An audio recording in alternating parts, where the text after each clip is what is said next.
Bueno, muchas gracias, Lorena, por toda la información que sigue surgiendo desde esa zona. Reiteramos un comienzo hoy en la mañana realmente trágico, con estas 7 personas fallecidas, quedando, bueno, obviamente mucho todavía por hacer y fundamentalmente por investigar. Como les decíamos, 9:30 en punto y estamos recibiendo a nuestros invitados, que bueno, trataremos junto a Danilo de preguntarles, trasladarles todas aquellas inquietudes que ustedes a lo largo de todos estos días también nos han hecho llegar en la medida que iban surgiendo las diferentes informaciones que llegaban desde Brasil. Vamos a darle entonces la bienvenida en la mañana al ex canciller de la República, el doctor Sergio Abreu, al ex vicecanciller de la República, Roberto Conde, y también a Romeo Pérez, que una vez más nos acompaña en la mañana de Arriba Gente. Buenos días a los tres, un placer realmente tenerlos.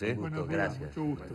Bueno, para comenzar, habría muchísimas preguntas directas, ¿no?, como para realizarles, pero quiero actualizar lo último salido, por ejemplo, en Folia de San Pablo.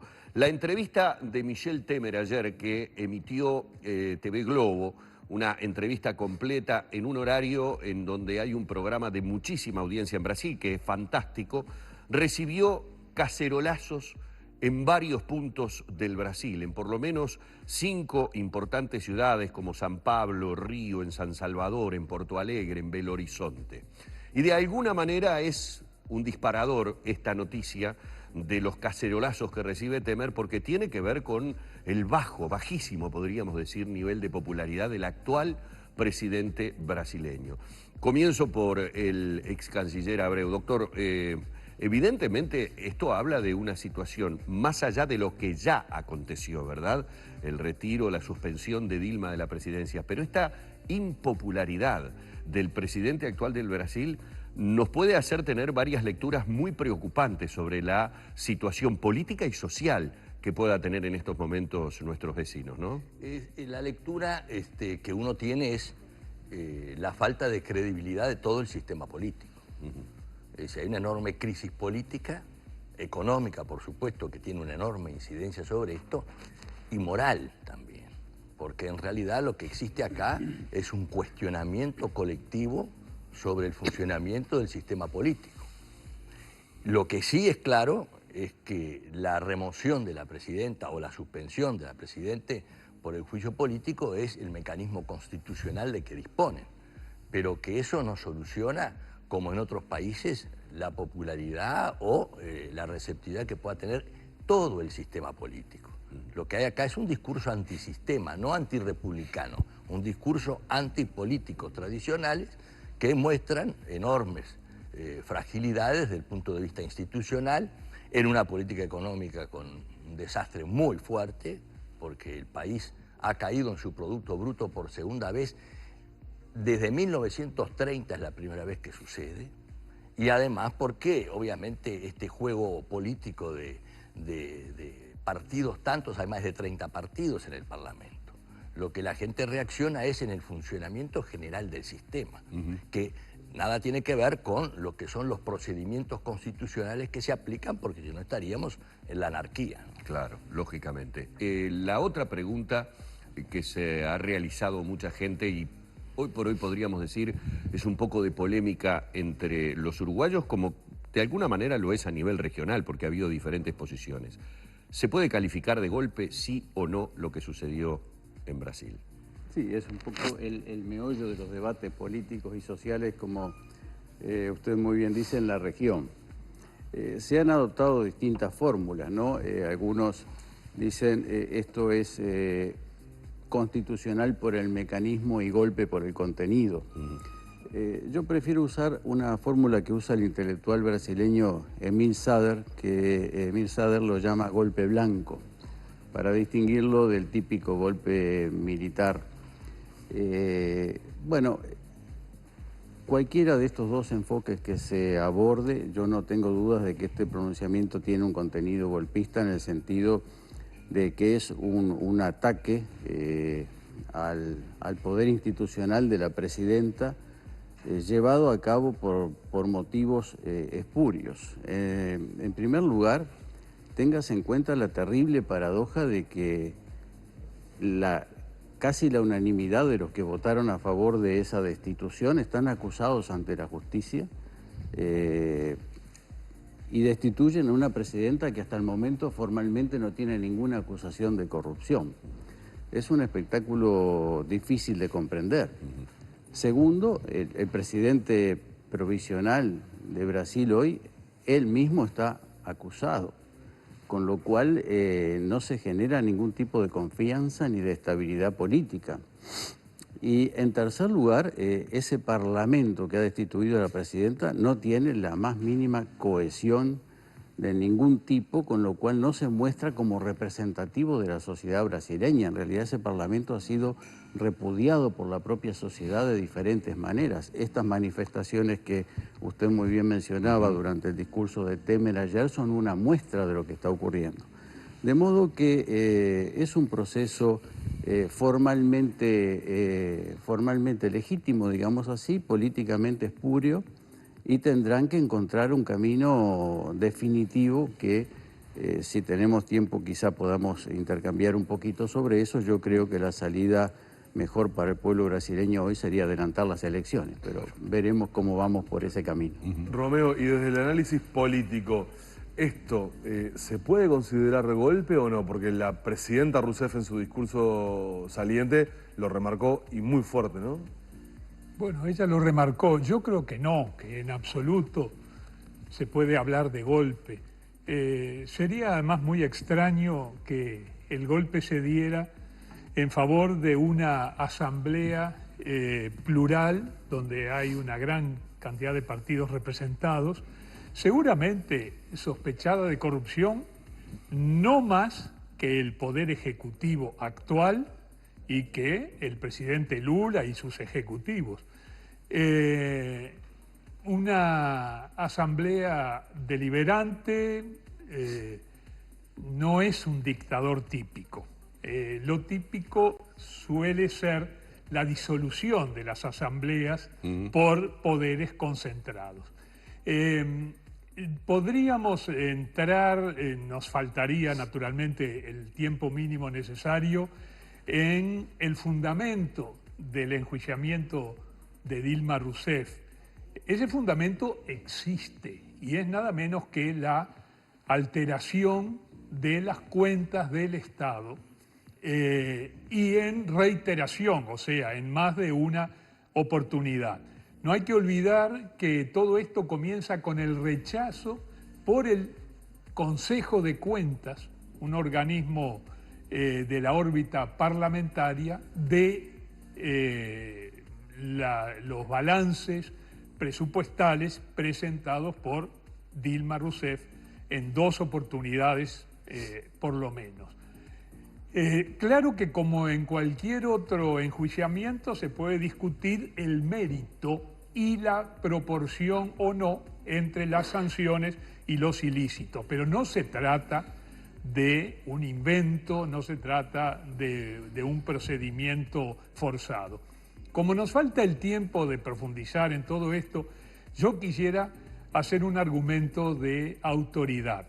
El argumento de autoridad consiste en mencionar lo que es público y notorio, que la Orden de Abogados de Brasil ha calificado de regular el procedimiento en todas las etapas que ha cumplido hasta ahora. La Orden de Abogados de Brasil es un actor muy prestigioso que cumplió roles de enorme importancia en la transición de la dictadura militar a la democracia y en el pasaje de las elecciones indirectas a las elecciones directas.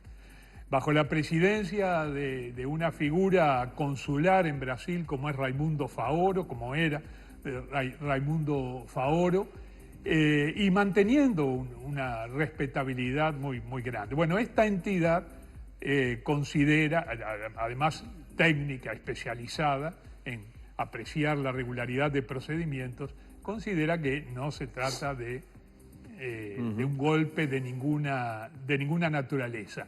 Ahora, quiero terminar la respuesta aludiendo al contexto. Yo creo que no se trata de tomar posición por el Ejecutivo o por el Parlamento, por Dilma Rousseff o por Temer, etcétera, etcétera. Tengamos en cuenta todo el contexto, que es sin duda alguna de crisis. Y de crisis, como decía Sergio Abreu, económica y moral. No olvidemos el lavallato, quienes están implicados, no olvidemos los empresarios y políticos de primera línea que ya están presos, no olvidemos las acusaciones que pesan sobre muchos otros, no olvidemos esa tan heteróclita designación de Lula como ministro y el chau querida y las escuchas telefónicas reveladas. Ese es el cuadro general en que se desenvuelven los acontecimientos en Brasil. Lo que uno se pregunta es, viendo la falta de popularidad de Temer, todo este análisis que tiene que ver con lo que hemos estado informando durante todos estos días y el desencadenante, es qué es lo que puede llegar a suceder a nivel social, es decir, con la gente, con la población en Brasil. Tenemos obviamente algunos antecedentes de manifestaciones que voy a hacer memoria a ustedes y a los televidentes, manifestaciones que vienen ya desde el momento en que se comenzaban a hacer las obras de infraestructura para el Mundial de Fútbol, recordarán ustedes. Estoy hablando de movilizaciones populares muy importantes que justamente criticaban el desvío de fondos por parte del gobierno hacia la realización de un campeonato del mundo.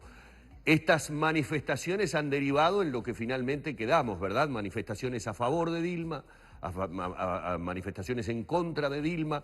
Estos cacerolazos ahora para Temer, que en esa entrevista admitió no tener apoyo popular. Él dice que el apoyo popular podrá venir si es que tiene una buena gestión. Pero claro, ¿una buena gestión de cuánto tiempo? Porque no nos olvidemos que Dilma no fue retirada, no fue removida de la presidencia. De acuerdo a esto que estamos hablando, Dilma va a ser sometida a un juicio y bueno, habrá que esperar la dilucidación de ese juicio. O a el entender, por ejemplo, del ex canciller Abreu, la suerte de Dilma está echada porque depende de votos netamente políticos y no del resultado de un juicio. Bueno, yo en política he aprendido que la futurología es riesgosa. Es más, que siempre a veces la casualidad y la torpeza de los gobernantes puede más que cualquier tipo de racionalidad. Pero cuando uno ve que 55 senadores votaron, que son ya más de los 2/3 que necesita Dilma para ser destituida, evidentemente hay una tendencia que es muy difícil de poder revertir.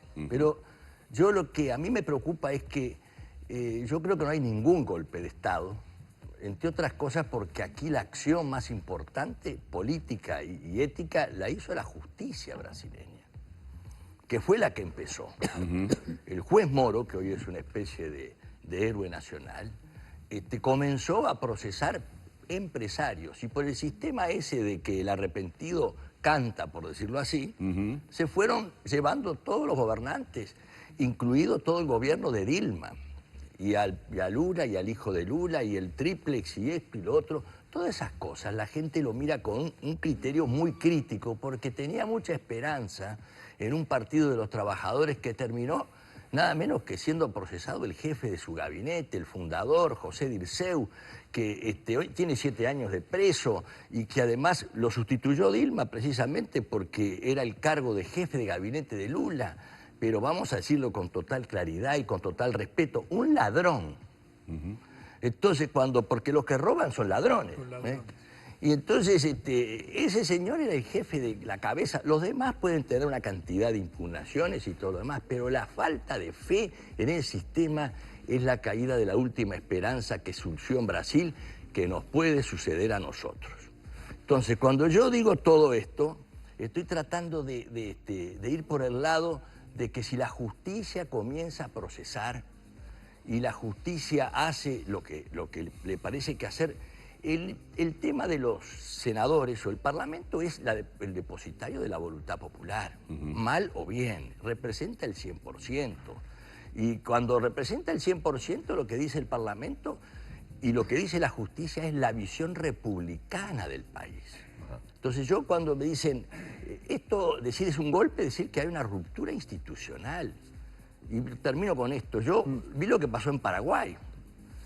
Empatotados los cancilleres llegaron a Asunción, porque al presidente de la República 71 le hicieron un juicio político. Primero era el señor Marco Aurelio García y todos los brasileños. ¿Y quién fue al Brasil? ¿Quién se animó a ir al Brasil? Eso quería preguntar yo. ¿Qué consideración tienen ustedes respecto a la actitud que tomó Uruguay sobre esta situación de Brasil? ¿Y qué podemos esperar de este Brasil de Michel Temer? Le quiero preguntar a Conde primero. Bueno, muy bien. Es decir, la cláusula democrática, ¿se tendría que haber recurrido o no? Si fuera por UNASUR, con la amenaza solo, cláusula democrática ya. Estamos en una etapa transitoria. Yo creo que mientras no se dilucide el apartamiento de la presidenta, no estará consumado esto que yo llamo golpe blanco. Blanco, ¿no? Blanco. Ah, no, blanco no, pero no se lo sin, acepto, ¿no? sin alusión a mi ex colega Abreu. Pero de cualquier manera, en esto sí coincido con Abreu. Creo que es muy difícil que el Senado vaya a revertir la situación y creo que las grandes probabilidades están a favor del apartamiento de la presidenta. Por eso hablaba yo de que lo que ya está pidiendo mucho la sociedad brasileña en todas sus manifestaciones es una posible elección anticipada. Ahora bien, es cierto lo que dice Romeo Pérez y lo que dice Abreu sobre la crisis económica. Ahora, da la impresión de que el gran poder económico de Brasil, esto que acostumbramos llamar en términos de titulares la burguesía de San Pablo, ha decidido tomar en sus manos el programa de gobierno. Esto explica parte del golpe, porque ante la crisis económica y la crisis de crecimiento y la aguda crisis fiscal, lo que se quiere es aplicar un programa económico directamente controlado por los sectores que controlan y dominan la economía. Obviamente el gobierno del PT y el gobierno de la presidenta Dilma ya no era un intermediario tolerable, a pesar de que la presidenta, con el nombramiento de Levy, que fue un gran financista y tal, trató de conciliar con los sectores más concentrados del capital una política intermedia que al final no sirvió para nada porque la distanció de los sectores populares, no solucionó la crisis de crecimiento y la crisis fiscal, y la presidenta y su gobierno quedaron allí en el medio, perdieron fuerza popular y no lograron estabilizar el Brasil. Por tanto, ese debilitamiento económico está también en el trasfondo de este desplazamiento y se debe, creo yo, a que, como he dicho, los sectores dominantes de la economía quieren imponer ellos directamente su visión en la administración pública. Y entonces lo que vamos a tener ahora es una política económica más dura hacia los sectores populares. Seguramente ya se han anunciado recortes de todo tipo y veremos eso qué impacto causa en una sociedad que ya está golpeada por la falta de crecimiento, ¿no? Yo les quiero agradecer a los tres. Lamentablemente el tiempo es súper exiguo para todo lo que tendríamos que hablar, como por ejemplo Mercosur, relacionamiento con la Unión Europea a partir de este momento. Fundamentalmente la posición también de Uruguay. El gobierno uruguayo no ha emitido un comunicado oficial como sí lo han hecho otros países. Hay una postura de la fuerza política que es de gobierno, que es clara, pero no una postura totalmente clara a nivel Estado uruguayo. Sí, debo reconocer, hubo declaraciones de nuestro canciller Nino Boa al referirse al hecho, ¿no? Yo diría que no es clara la posición del gobierno uruguayo, diría que es prudente, cautelosa, muy distinta de la declaración de la fuerza política. O el secretario del PIT-CNT que dice totalmente discrepo con el canciller de la República. Claro. Claro. Si más allá que no es un partido político, hay evidentemente una división en este tema. Yo quiero aclarar que ni golpe ni blanco, menos golpe. Aquí lo que hay simplemente es, los mecanismos constitucionales terminan, no es una lucha de clases ni de burguesía, perdón, sino simplemente que el 100% del pueblo está representado.